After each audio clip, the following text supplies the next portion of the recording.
Hello and welcome everyone, welcome to Susmita's free time. তো আমরা finally চলে এসেছি রক গার্ডেন, আর এই জায়গাটা কিন্তু ভীষণ সুন্দর। তো এইখানে গাড়ি পার্কিংয়ের জন্য 20 টাকা করে প্রথমেই নেওয়া হয়েছে, তারপরে আলাদা করে এন্ট্রি ফিজ রয়েছে। তো এখানে এন্ট্রি ফিজ মাথা পিছু 20 টাকা করে। জায়গাটা প্রথমে এই যে ঝর্ণার মতো যে জায়গাটা রয়েছে, তো এই রাস্তা দিয়ে আমরা এখন যে উঠে যাচ্ছি সেইখানে কিন্তু মানে এবার এই ঝর্ণাটার প্রায় উৎসের কাছাকাছি যাওয়া যায়, কিন্তু প্রচুর মানে ডাস্টবিন রয়েছে। ডাস্টবিন থাকা সত্ত্বেও লোকে মানে পাবলিক কেন এটা করে আমি জানি না। প্রচুর পরিমাণ প্লাস্টিকের বোতল, চিপসের প্যাকেট, মানে যা যা খাবার দাবারের প্যাকেট জাতীয় খাবার দাবার সমস্ত কিছু মানে চারিদিকে ছড়িয়ে ছিটিয়ে রাখা, মানে ভর্তি ভর্তি করে। আর যেটা সবচেয়ে বাজে ব্যাপার দেখলাম এখানকার, আমরা যখন ফেরার পথে দেখছি সাফাই কর্মীরা সমস্ত রাস্তা থেকে এই প্যাকেটগুলো কুড়িয়ে নিয়েছে, ডাইরেক্ট এই ডান দিকে ফেলে দিচ্ছিল। তো যেই ব্যাপারটা মানে ভীষণ ভীষণ আমাকে অবাক করে তোলে। তো যাই হোক, এই জায়গাটা চারিদিক থেকে কিন্তু বেশ সুন্দর লাগে। তো আমরা ওপরে আস্তে আস্তে উঠছি, আর সাইডে এরকম নানা রকম ফুল, নানা রকম জিনিসও দেখছি। এই জায়গাটা কিন্তু ভীষণ সুন্দর করে সাজানো, আর জলের আওয়াজটা কিন্তু এর সঙ্গে আরও ভীষণ সুন্দর লাগছে। তো আস্তে আস্তে ওপরে উঠে যাচ্ছি। তো সকাল মানে একদম ভোর রাত থেকে বেরিয়েছি, আমরা যাচ্ছি। কাকিমা বেশ উঠছে, মাও রয়েছে, সবাই রয়েছে। তো আস্তে আস্তে আগে ওপরের দিকে উঠে যাচ্ছে, আর আমরা ভাবছি যে আমরা কোন রাস্তা দিয়ে আসলাম। তো দেখছি যে ওই রাস্তাটা দিয়ে আমরা ঢুকলাম। তো সেই রাস্তাটা দেখছি, আর আশেপাশের দৃশ্যগুলোও দেখছি কীরকম কী হয়। তো একটু আগের দিকে এগোনো যাক, আর আমরা চেষ্টা করছি যে ওই ঝর্ণার কাছাকাছি যাব। তো ঝর্ণার কাছাকাছি যাওয়ার আগে কাকিমা একটু একদম জুতো টুটো ড্রেস একদম ঠিক করে নিল।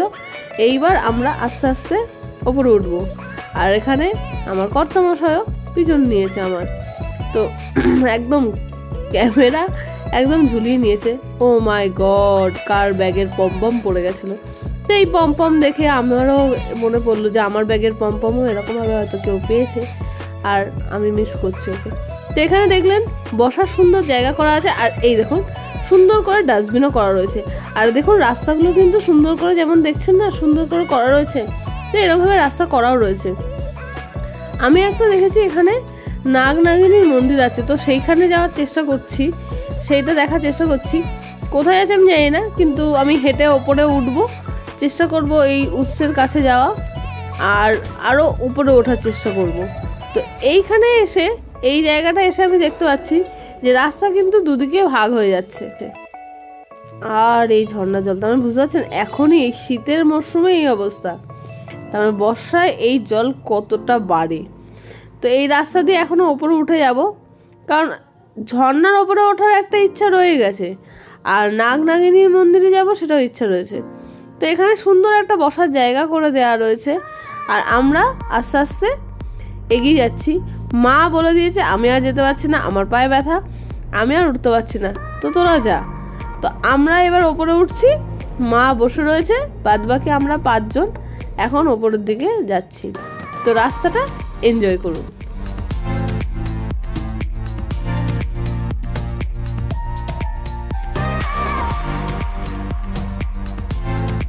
এই ভিউগুলো কিন্তু খুবই সুন্দর, এবং এখানে আমার একটা রিকোয়েস্ট আছে, আপনারা খাবার দাবার আনুন, সাথে একটা এক্সট্রা প্লাস্টিক আনুন, যার মধ্যে অ্যাটলিস্ট ঘুরতে ঘুরতে আপনারা কালেক্ট করে ওগুলো ফেলে দিতে পারবেন, এবং সেই প্লাস্টিকটা বা ব্যাগটাকে আপনারা নির্দিষ্ট যে ডাস্টবিন রয়েছে, যেমন এখানে দেখুন একটুখানি পরে ডাস্টবিন রয়েছে, সেই ডাস্টবিনেও আপনারা ফেলে দিন। তাহলে আপনারা যেখানে ইচ্ছা প্যাকেট ফেলতে পারবেন, কোনো অসুবিধা নেই, মানে যে কোনো জায়গায় প্যাকেটটা ফেলতে পারবেন, কারণ আপনারা একটা ডাস্টবিন প্যাকেট নিয়ে ঘুরেই বেড়াচ্ছেন সবসময়। তো এই প্ল্যানটাও কিন্তু আপনারা কাজে লাগাতে পারেন। এরমভাবে নোংরা করার কোনো মানে হয় না, যেটা আমার পার্সোনালি মনে হয়েছে। তো যাই হোক, আমরা কিন্তু একদম, মা এখনও প্রথমে বলেছিল যাবে না, তো তারপরে মোটামুটি উঠে পড়েছে, তো যাচ্ছে আমাদের সাথে। তো এবার আমরা সবাই ওপরে উঠছি। তো এবার উঠতে উঠতে দেখুন খানিকটা পরে এই দেখুন বাদিকে কিন্তু সুন্দর করে বসার জায়গা করে দেওয়া আছে, যদিও বা এই জায়গাটা একটুখানি ভেঙে গেছে। জলের আওয়াজ এখানে যেমন বেশি, মানে বর্ষাকালে এখানে জলের ফ্লোটাও বেশি। কিছু কিছু জায়গায় যেটা আছে সেটা হচ্ছে যে জল ছিটিয়ে রাস্তার মধ্যে আসে, আর তার জন্য রাস্তাটা কিছুটা স্লিপও হয়। তো এই রাস্তাটা দেখুন, আমরা যেমন ওপরে উঠে যাচ্ছি, তো রাস্তাটা কিন্তু ভালো মতো জল রয়েছে, মানে একটুখানি জল ছিটকে আসে, অ্যাকচুয়াল জল কিছুটা ছিটকেও আসে আর কিছুটা হচ্ছে সাইডে কিছু জল পাস হয়, যেই জলগুলো এই রাস্তাটাকে একটুখানি স্লিপারি করে দেয়।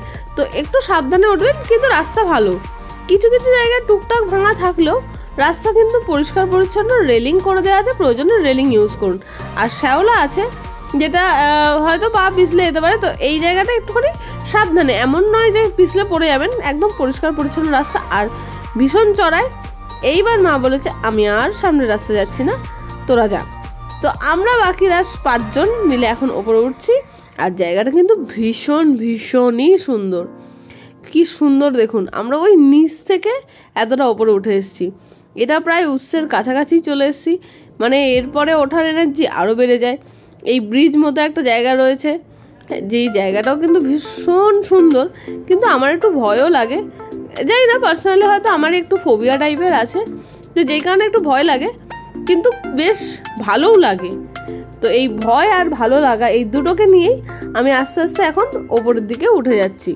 তো বাবা একদম গাইড করছে, মানে বাবা সামনে যাচ্ছে আর এগিয়ে নিয়ে যাচ্ছে, আর আমরাও পিছনে বাবাকে ফলো করে করে পিছন দিকে উঠে যাচ্ছি।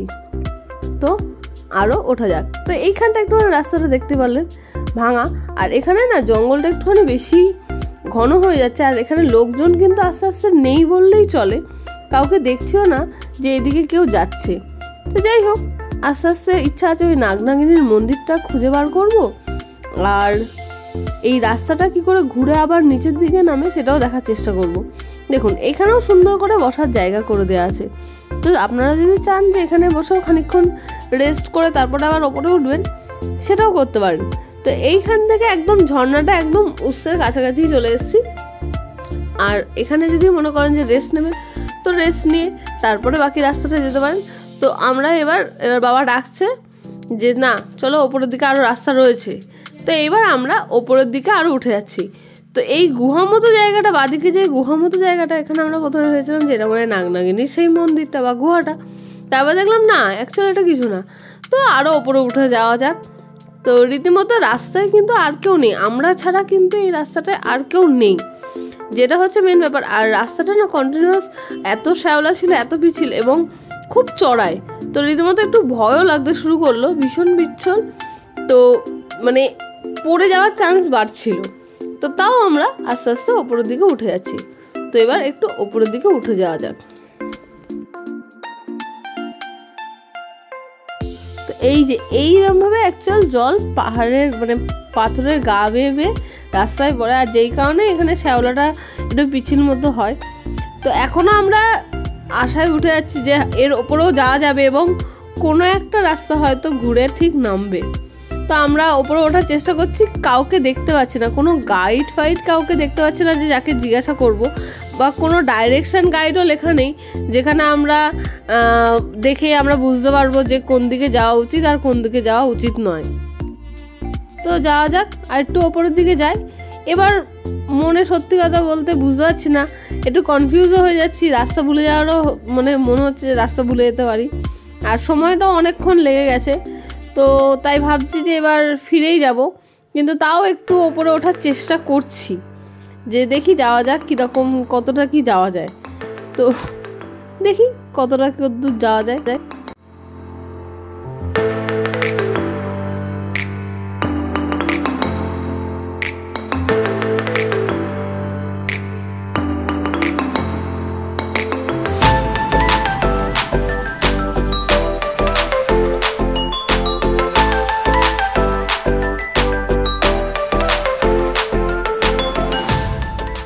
তো এই হচ্ছে সেই জায়গায়, যে জায়গায় অ্যাকচুয়াল কিন্তু ভীষণ নির্জন একটা জায়গা, কেউ ছিল না এখানে, তো আমরাই ছিলাম, এবং পুরোটাই একটু জঙ্গল জঙ্গল এরিয়ার মতো। তো যেই কারণে আমাদের একটা ডিসিশন নিতে হতো যে এখান থেকে ব্যাক করে যাওয়া, আদারওয়াইজ ওখান থেকে যাওয়া, ওই দিক দিয়েও নামার পয়েন্ট চলে এসছে আর এদিক দিয়েও নামা যাবে। তো ফাইনালি আমরা ডিসিশন নিয়ে এবার আমরা নেমে যাব নিচের দিকে। তো আমরা ওই রাস্তা দিয়ে নেমে যাই। তো নামার সময় একজন গাইডকে দেখতে পারি এবং উনি বলেন যে আপনারা পৌঁছে গেছিলেন ওখান দিয়ে নিচে নামার রাস্তাটাই শুরু হচ্ছিল। তো যাই হোক, ওই দিকটা আর যাওয়া হলো না, এই দিক দিয়ে আমরা নেমে এসেছি। তো এইরকম একটা ফানি এক্সপিরিয়েন্সও আমাদের হলো। একটু ভয় হয়তো আমাদেরকে একটু বেশি ভয় পাইয়ে দিয়েছিল, কিন্তু নামার সময় একটু সাবধানে ধরে নামবেন, কারণ ওঠার সময়টা তাও ঠিক আছে, নামার সময় কিন্তু পা হরকাচ্ছিল। যেহেতু প্রচুর পরিমাণ শ্যাওলা ছিল তার জন্যই হয়তো মানে স্লিপ খাচ্ছিল। তো বুট বা যে জুতো পরছেন সেটা একটু গ্রিপ আলা ইউজ করাই ভালো। তো আজকের ভিডিওটা এই পর্যন্ত। যদি ভিডিওটা ভালো লেগে থাকে তাহলে অবশ্যই লাইক করতে ভুলবেন না। আর কোন জায়গাটা সবচেয়ে ভালো লেগেছে অবশ্যই কমেন্ট সেকশনে জানাও। আর আমার ভিডিওগুলো যদি ভালো লাগে তাহলে অবশ্যই চ্যানেলটাকে সাবস্ক্রাইব করতে একদম ভুলো না। তো আমি সুস্মিতা, তোমাদের জানাচ্ছি বিদায়, টাটা, বাই বাই।